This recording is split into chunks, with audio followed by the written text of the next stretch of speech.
उमा सहित जहि जपत पुरारी, सुमिर शिवा शिव पाई पसाऊं, वर्णऊ राम चरित चित चाऊं। वाणी ग्रहण जब कीन महेशा, हर्षे तब सकल सुरेशा। हरहिया राम चरित सब आए, प्रेम पुलक लोचन जल छाए। कवन सो काज कठिन जग माही, जो नहीं होई तात तुम पाही। राम काज लगे तब अवतारा, सुनता ही भयं पर्वताकारा। हे महादेव, इस जगत बाबा, इस जीवन बाबा ना कोई कार्य कठिन है, न ही कोई कार्य संभव है भैया। सारे कार्य सरल और संभव हो जाते हैं बाबा, अगर आपकी कृपा हो जाए। विनय न मानत जलधि जड़, गए 3 दिन बीती। बोले राम सकोप तब, भय बिनु होई न प्रीति। मंगल भवन अमंगल हारी, उमा सहित जहि जपत पुरारी। मंगल भवन अमंगल हारी, उमा सहित जहि जपत पुरारी।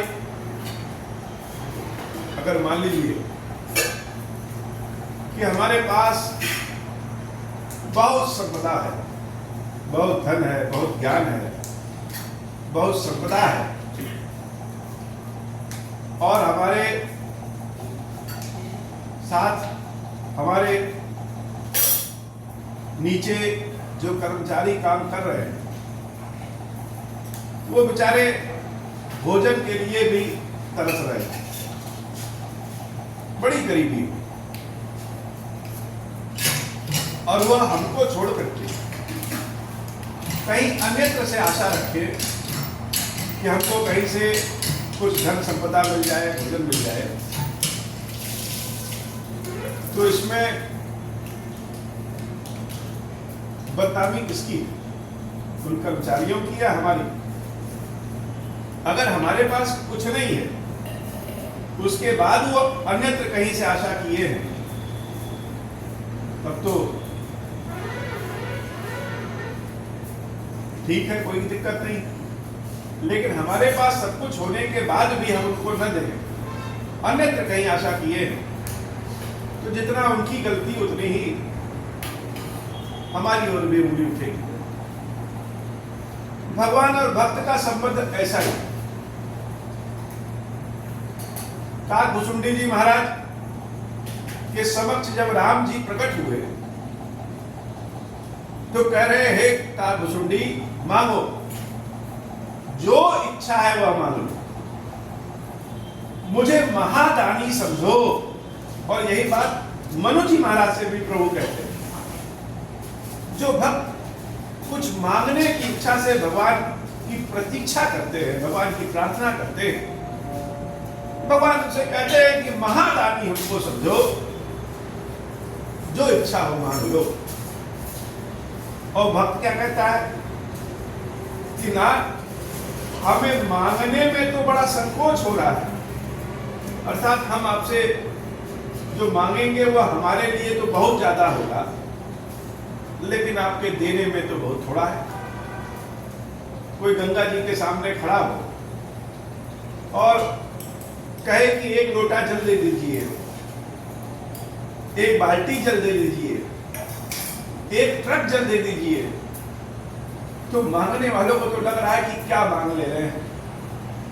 लेकिन गंगा जी के सामने तो अथाह है। तो भक्त और भगवान का भी यही रिश्ता है। हमारे स्वामी, हमारे भगवान महादानी है, औढ़र दानी, बिना सोचे विराजे दे दे। कोई विचार करने की आवश्यकता नहीं, वैसे दे दे कोई मांग ले।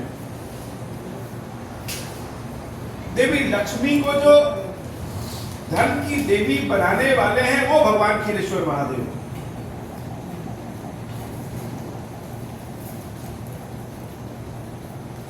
देवी पार्वती को जो शक्ति की देवी बनाने वाले हैं वो महादेव क्षीरेश्वर महादेव।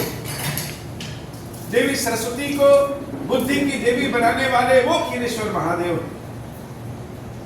जिन चक्र सुदर्शन को लेकर के श्री कृष्ण जी ने बहुत सारी लीला की, भगवान विष्णु ने बहुत सारी लीला की, वो चक्र सुदर्शन देने वाले ही महादेव।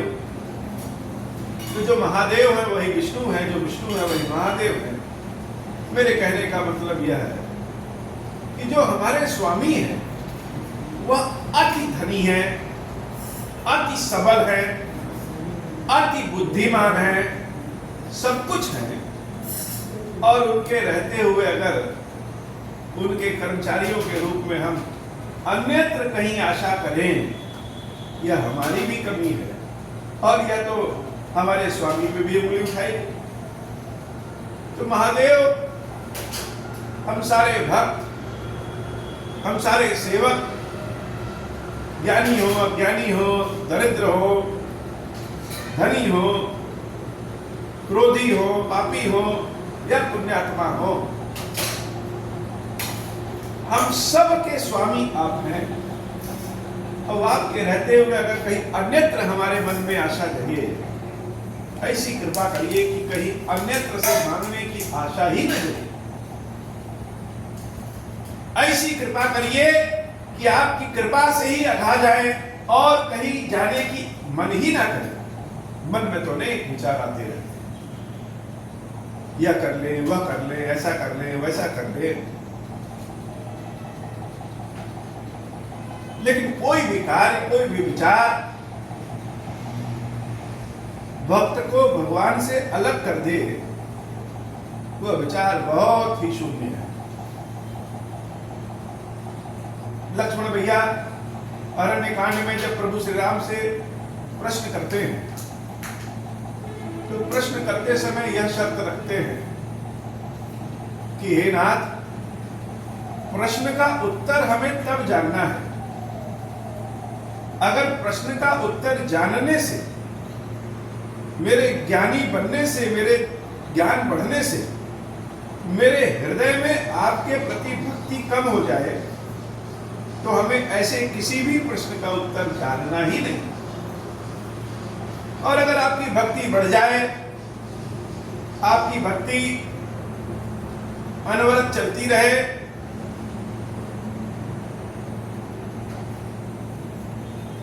तब आपके प्रश्नों, तब हमें मेरे प्रश्नों का उत्तर दीजिए। अर्थात कोई भी ज्ञान हो, कोई भी धन संपदा हो, अगर भगवान की भक्ति को कम कर रहा है तो वह ज्ञान, वह धन संपदा, वह कार्य छोड़ने युक्त है, छोड़ने योग्य है। लेकिन किसी भी परिस्थिति में भगवान की सेवा, भगवान की भक्ति छोड़ने योग्य नहीं। समुद्र के किनारे वो राम जो अपने एक बाण से पूरे समुद्र को सुखाने की क्षमता रखते हैं, वो मर्यादा पुरुषोत्तम प्रभु श्री राम समुद्र के किनारे 3 दिन से बैठ करके प्रार्थना कर रहे हैं, यह समुद्र देवता हमें और हमारी सेना को इस पार से उस पार जाने का रास्ता दे दो, उपाय। कोई जरूरी नहीं है कि रास्ता दे ही दो, रास्ता देने की क्षमता हो तो रास्ता दो, और रास्ता देने की क्षमता ना हो तो उपाय बता दो कि हम इस पार से उस पार अपनी सेना को लेके जा सके। लेकिन वो समुद्र तो कहां सुनने वाला। 3 दिन की प्रार्थना के बाद, प्रतीक्षा के बाद भी जब समुद्र देवता प्रभु श्री राम की बात को नहीं सुने, तब भगवान ने क्या कहा? विनय न मानत जलधि जग। जिनकी प्रकृति जड़ स्वभाव की होती है, जो स्वभाव से मूर्ख होते हैं, किसी भी विधि से उनको समझा लीजिए उनको समझ नहीं आता है, बिना प्रेम की भाषा तो समझ में ही नहीं आती। गए 3 दिन भी, कोई जरूरत नहीं कि एक ही बार प्रार्थना की है, 3 दिन से एक ही प्रार्थना कर रहे हैं, बोले राम सकोप कर।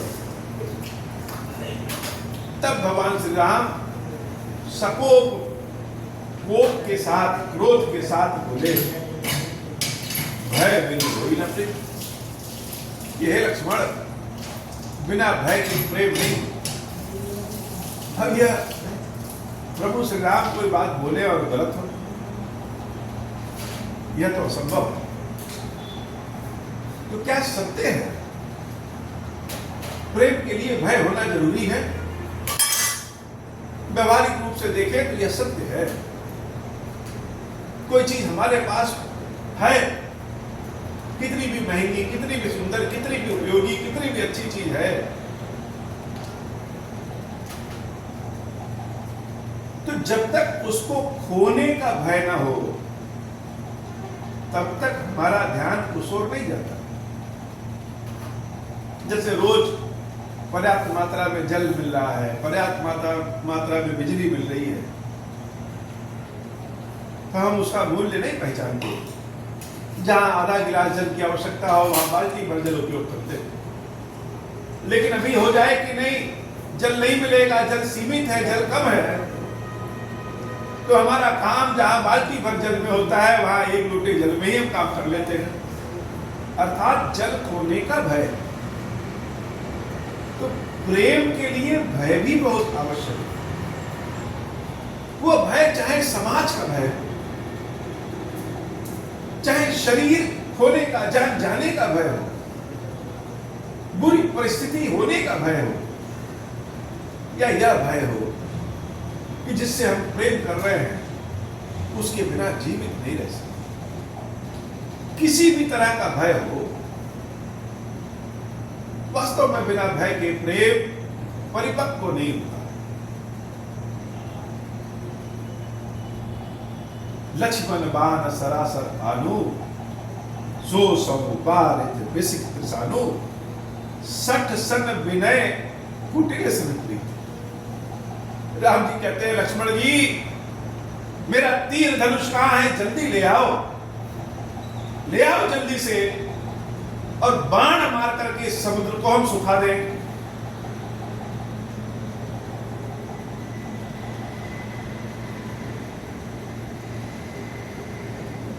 किसी मूर्ख व्यक्ति से अगर विनय करो, किसी कुटिल व्यक्ति के साथ प्रेम करो,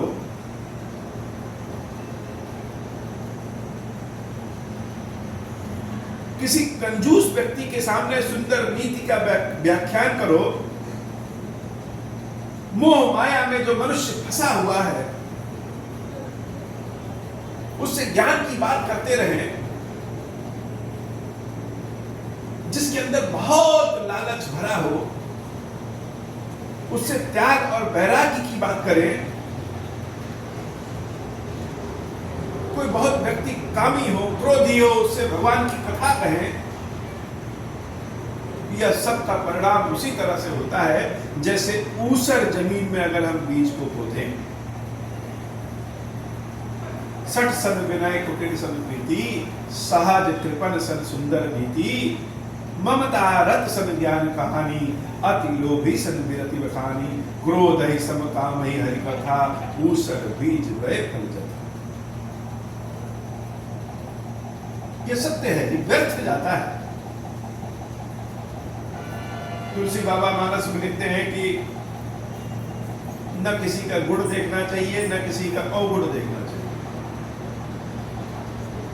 गुण या अवगुण देखना ही दोष है। वैसे तो अवगुण देखना ज्यादा दोष है, लेकिन गुण या अवगुण कुछ भी देखें तो दोष है। और यह संसार तो गुण और दोषों से बना है। अमृत का इतना लाभ है तो केवल अमृत ही अमृत संसार में, ऐसा नहीं है। विष भी संसार में। अमृत का गुण है सबको जीवन देना और विष का गुण है जीवन लेना। तो गुण देना या गुण लेना, जीवन देना या जीवन लेना, यह तो निर्भर करता है परिस्थिति पे। कोई व्यक्ति मृत्यु शैया पे है और जीवन जरूरी है, अमृत का गुण है कि उसको जीवित कर देगा। और कोई व्यक्ति बहुत परेशान कर रहा है, उसकी मृत्यु से ही शांति संभव है, तो वहां अमृत काम नहीं करेगा, तो वहां तो विष का गुण ही काम करेगा। यह संसार गुण और दोषों से बना है। वास्तव में न कोई गुण है और न कोई दोष है। जैसी परिस्थिति, जैसा कालखंड, जैसा समय, वही उसका गुण या दोष बन जाता है। ऐसा कहते हुए प्रभु श्री राम जब धनुष पे अपने बाण को चढ़ाते हैं, अस कही रघुपति चाप चढ़ावा, यह मत लक्ष्मण की मन भावा। लक्ष्मण भैया को बड़ा अच्छा लग रहा है अब यह बात।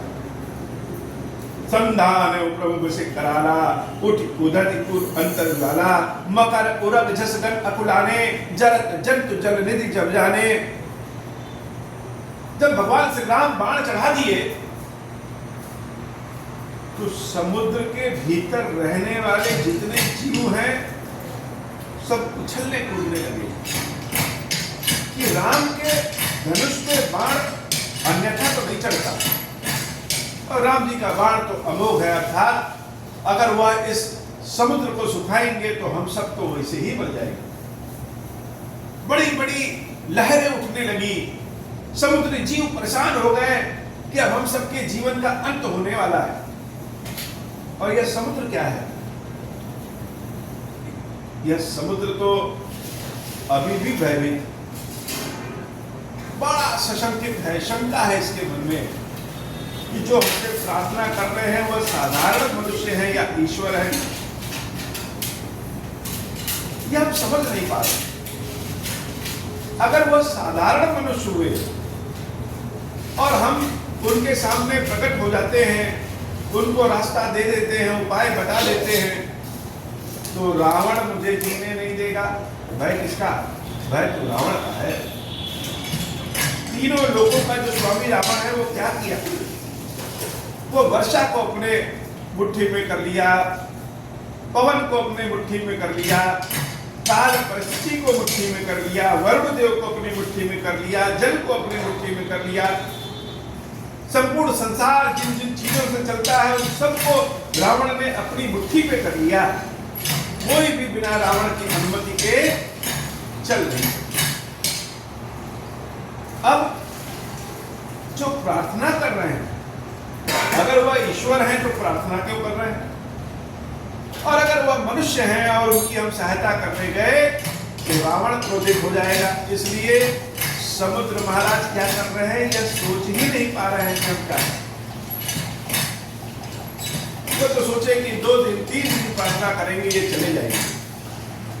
लेकिन अब जब बाण चढ़ा लिए तो उनके मन में भी शंका होने लगी कि अगर यह कहीं सचमुच प्रभु है, ईश्वर है, तब तो बड़ा ही व्यर्थ हो जाए। समुद्र के भीतर के सारे जीव जंतु उछलने लगे, तड़पने लगे, क्या करें? मकर उरग जस गन अकुलाने, जरत जंतु जल निधि जब जाने, कनक धार भरे मणि गलिनारा। जब समुद्र को लग गया कि अब तो समाप्ति पे ही, अब नहीं उठे तो कभी बोलने लायक नहीं रहेंगे, तो क्या हुआ? तो समुद्र देवता क्या किए? कनक धार मणि गण नाना, सोने के थाली में, सोने के बड़े थाल में अनेक तरह की कीमती मणियों को, अनेक प्रकार की मणियों को रखा, मोतियों को रखा और विप्र रूप आयो तजीमाना, और अपने अभिमान को त्याग करके ब्राह्मण के वेश में प्रभु श्री राम के सामने प्रकट। जानते हैं कि भगवान ब्राह्मणों में तो बाण चलाएंगे नहीं, इसलिए ब्राह्मण के वेश में बहुत सारे रत्न, बहुत सारी मणियों को लेकर के प्रभु के सामने प्रकट हुए। काकुशुंडी जी महाराज गरुड़ जी से कहते हैं कि हे गरुड़ जी, काट ही पई कदली फरई कोटि जतन को सींच। जैसे केले की फसल को जब तक काटिए नहीं तब तक उसमें फल नहीं आता। चाहे जितना भी उपाय करके सिंचित कर लीजिए, उसी तरीके से विनय न मान खगेश तुम डांट ही पई न नीच। जो नीच लोग होते हैं, मूर्ख लोग होते हैं, दुष्ट पक्षी लोग होते हैं, वह विनय की भाषा नहीं समझते। उनके लिए अमृत नहीं बना है, उनके लिए तो विष ही बना है, वह डांट ही समझते हैं। प्रभु श्री राम के समक्ष जब समुद्र देवता सोने की थाली को लेकर के प्रकट हो रहे हैं, त्राहिमाम करते हुए कि समय सिंधु कही पद प्रभु के रे, क्षमहु नाथ सब अवगुण मेरे। हे नाथ, हमारे सारे अवगुणों को क्षमा करिए। मैं तो स्वभाव से ही जड़ हूं, और हमको जड़ बनाया किसने? तब प्रेरित माया उपजाए। आपकी प्रेरणा से ही हम लोग उपजे हैं, आपकी प्रेरणा से ही हम सब जड़ हैं। प्रभु आय सुजई कह जस आई, सो तही भांति रहे सुबलाई। तो नाथ, जो आपने बनाया है हम सबको, जो पंच तत्वों को आपने बनाया है, गगन, समीर, अनल, जल, धरणी। यह गगन, यह आकाश, यह हवा, यह अग्नि, यह जल और यह धरती, ये पंच तत्व कैसे हैं? यह पंच तत्व जड़ कहे जाते। धरती में हम चाहे कितना भी खोदें, धरती को दर्द तो होगा नहीं। अगर धरती को दर्द होने लगे तो काम लाभ कैसे हो? तो भगवान ने ही हमको जड़ बनाया है। अगर गर्म पानी की आवश्यकता है और हम पानी को खौलाने लगे, अगर पानी जड़ ना हो तो दर्द से छटपटाने लगे तो काम कैसे हो? यह हम सब की प्रकृति अकेले हमारी नहीं। समुद्र देवता यह प्रार्थना कर रहे हैं कि अकेले हम ही जड़ नहीं है, आपने जड़ बनाया है, पंच तत्वों को जड़ बनाया है। इन कई नाथ सहज जड़ करनी, तब प्रेरित माया उपजाए। सृष्टि हेतु सब ग्रंथ निगाए, प्रभु आय सुजहि कह जस आई, सो तहि भांति रहे सुखलाई। हे नाथ, आपने जड़ बनाया है तो जड़ बने। अब आप जो आज्ञा दीजिए, जैसे कहिए वैसे रहे। स्वामी की जैसी आज्ञा होती है, सेवक को तो वैसे ही रहने में सुख है। बहुत अच्छा किया कि आपने हमें मारने के लिए धनुष बाण उठा लिया, नहीं तो हमारे जैसे मूर्ख व्यक्ति को तो समझ में ही ना आए कि मेरे समक्ष साधारण मनुष्य है या फिर स्वयं ईश्वर हैं। प्रभु भल कीन मोहि सिद्धि। कभी कभी भगवान हम सबको शिक्षा देने के लिए कष्ट दे देते हैं। जब कष्ट से हम उबर जाते हैं और भगवत प्राप्ति होती है, तब लगता है कि प्रभु आपका यह कष्ट ही बड़ा अच्छा है। ज्ञान देने के लिए, शिक्षा देने के लिए, भगवान की भक्ति देने के लिए, यह लोभ, यह लाभ का लोभ,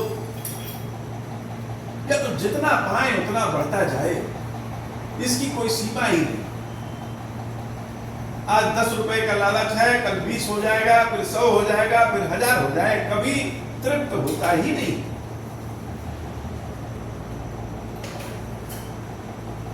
प्रभु भल कीन मोहि सिख दीनी, मर जाता मुनि तुमरी कीनी। ढोल गवार शूद्र पशु नारी, सकल ताड़ना के अधिकार। आजकल बड़ी चर्चा होने लगी, पूरे मानस को लोग नहीं देखेंगे, एक एक लाइन को तोड़ तोड़ के कहेंगे कि यह समाज में वैमनस्यता फैलाता है। बहुत सारे विद्वान इस चौपाई के विभिन्न तरह के अर्थ समझाते हैं। हरि अनंत, हरि कथा अनंता। भगवान की कथा तो अनंत है, भगवान की कथा अनंत है। अनेक विधियों से संत महात्मा लोग कहते हैं। लेकिन जरा अगर हम ज्ञान के चक्षु खोलें तो ढोल गवार शूद्र पशु नारी सकल ताड़ना के अधिकारी यह कह कौन रहा है?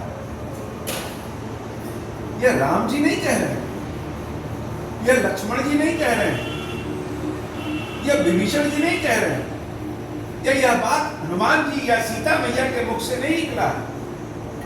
यह बात किसके मुंह से? समुद्र के मुख से निकला है। तो पात्रता दिखाते हुए मुख से पात्रता के अनुरूप शब्द निकलेगा और हम कह देंगे नहीं यह तो मानस में लिखा है, भगवान को पकड़ लो। यह तो समुद्र के कथन है।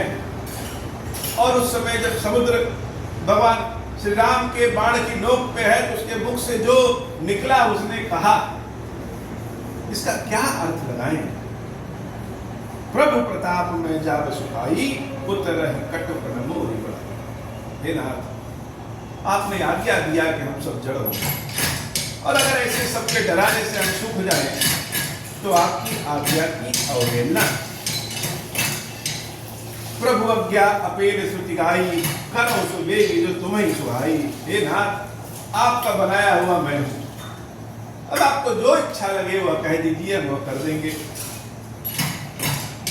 समुद्र के ऐसे विनीत भरे वचनों को जब प्रभु श्री राम सुनते हैं, सुनत विनीत वचन अति कह कृपाल मुस्काई जय विधि उतरे कपिकट प्रताप। तो कहाँ उपाय? विनीत वचनों को सुनते हुए भगवान श्री राम हंस रहे हैं और हंसते हुए कहते हैं कि चलो ठीक है, इतना बता दो, जय विधि उतरे कपिकटु, यह हमारी सेना किस प्रकार से इस ओर से उस ओर उतर जाए।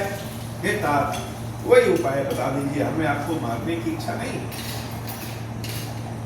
तब समुद्र देवता बता रहे हैं, भगवान तो सब जानते हैं, लेकिन वह तो मुख से कहलवाना चाहते हैं।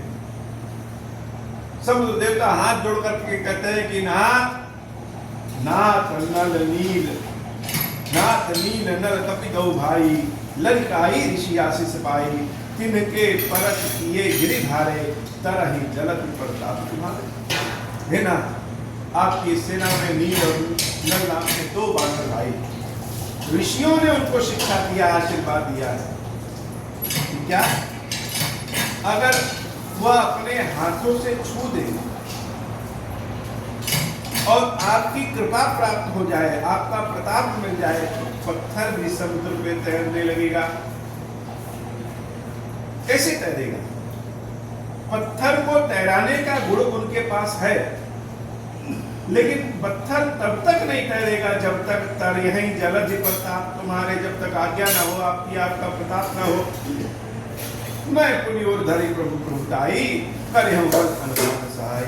और नाथ, मुझसे जितना बल पड़ेगा आपके कुल को संभालने का, उतना तो सेतु को संभालेंगे ही। यह विधि नाथ पयोधि बधाई, जय यह सुजस लोक ते।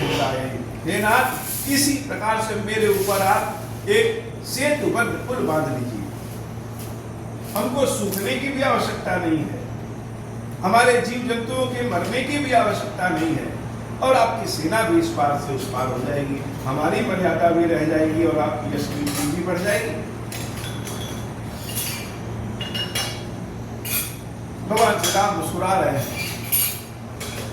लेकिन समुद्र के मन में अभी भी शंका है कि जो मेरे सामने धनुष बाण लेकर के खड़े हैं, यह ईश्वर है भी कि नहीं?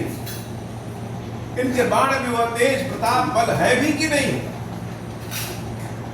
इसलिए जब प्रभु ने कहा कि ये जो हमारा बाण है इसका क्या करें, तो मन मन में परीक्षा लेने के लिए समुद्र देवता कहते हैं, यही सर्वम पुस्तल तटवासी हथ नाथ खल नर अगरासी। कि हे नाथ, मेरे उत्तर तट पे कुछ लोग रहते हैं जो कि बड़ा मर्यादा विहीन काम करते हैं, पापी आचरण। ऐसी कृपा करिए कि उनका हरण कर लीजिए और मेरी पीड़ा दूर करिए। सुनि कृपाल सागर मन पीरा, तुरत ही हरि राम रणधीरा। देवी राम बल पौरुष भारी, हर्ष पयो नित भय सुखारी। प्रभु श्री राम सागर के प्रार्थना को स्वीकार करके वो सारे दुष्ट लोगों का एक ही बाण में अंत कर देते हैं। समुद्र तो परीक्षा ले रहा है बनीमन भगवान की, ये भगवान है कि नहीं, इनके पास बल पौरुष है कि नहीं। जब देखा कि वो सारे दुष्ट प्रकृति के लोगों की मृत्यु हो गई तो सागर समुद्र बड़ा प्रसन्न हुआ कि जो मेरे सामने है वह साधारण इंसान नहीं है, वह तो स्वयं ईश्वर है। सकल चरित कही प्रभु सुनावा, चरण बन विपात हो दिस धावा। भगवान के चरणों की वंदना करके सेतु किस प्रकार बने वह सब उपाय बता करके समुद्र देवता समुद्र में विलीन हो। मंगल भवन मंगलहारी, उमा सहित जय जगत पुरारी। निज भवन गवन हो सिंधु श्री रघुपति अमत भायऊ। यह चरित कलिमल हरज थामति, दास तुलसी गायऊ। सुख भवन संशय समन दवन, विषाद रघुपति गुण गना। तज सकल आस भरोस गावहि, सुनहि संतत सठ मना। सकल सुमंगलदायक रघुनायक गुणगान, सादर सुनहि ते तरहि, भव सिंधु बिना जल जान। यह सुंदर कांड की कथा, ये सुंदर कांड का बात जो कोई करता है, जो कोई कहता है, जो कोई सुनता है, वह भव सागर में बिना नाव के ही पार हो जाता है। जैसे हनुमान जी महाराज उड़ करके पार हो गए, वैसे ही उड़ करके पार हो जाता है। हे खीरेश्वर महादेव, हम आपकी शरण में है, अपनी शरण लीजिए और कृपा करिए बाबा। ये आपके सुंदर सुंदर दिव्य दृश्य, दिव्य रूप यंत्र के रूप में यहाँ दृष्टिगत हैं, दिख रहे हैं। ऐसी कृपा करिए कि यह जिसके भी घर जाएं उनके धन संपत्ति सुख में वृद्धि हो, आपकी कृपा प्राप्त करें। ऐसी कृपा प्रदान करिए महादेव। जय खीरेश्वर बाबा। अब हो प्रसन्न प्रभु मोह पर नाथ दीन पर नेहु। निज पद भगति देहु प्रभु, पुनि दूसर बर देहु। तब माया वश जीव जड़, संतत फिरहि भुलाना। हम पर क्रोध न करिय प्रभु, कृपा सिंधु भगवान। शंकर दीन दयाल, अब हम पर हो कृपाल। साप अनुग्रह हुई जय विधि, नाथ तो रही काल। दीन दयाल विरुद्ध संभारी, हरहु नाथ मम संकट भारी। जय विधि होई नाथ हित मोरा, करहु सुबेगी जानि दास मैं तोरा। राम राज बैठे रही लोका, हर्षित भय गए सब सोखा। जय सकाम नर सुनहि जगावहि, सुख संपत्ति ना विधि पावहि। जो इच्छा करि हूँ मन माही, हरि प्रसाद कछु दुर्लभ नाही। मंगल भवन अमंगल हारी, उमा सहित जय जपत पुरारी। बोले श्री गिरीश्वर महादेव जी की, श्री मैया जी की सदाही जय हो। गिरीश्वर हे भगवान शंकर, आप ऋण पातक दुर्भाग्य और दरिद्रता की निवृत्ति के लिए तथा संपूर्ण पापों का नाश करने के लिए मुझ पर प्रसन्न होइए। मैं दुख और शोक की आग में जल रहा हूँ, संसार भय से पीड़ित हूँ, अनेक प्रकार के रोगों से व्याकुल और दीन हूँ। गिरीश्वर मेरी रक्षा कीजिए। देव देवेश्वर सबको निर्भय कर देने वाले महादेव जी, मेरी इसकी हुई पूजा को पार्वती जी के साथ ग्रहण कीजिए, मेरा मंगल करिए। महादेव शंभु, महादेव शंभु, महादेव शिव शंभु। ओम श्री राम।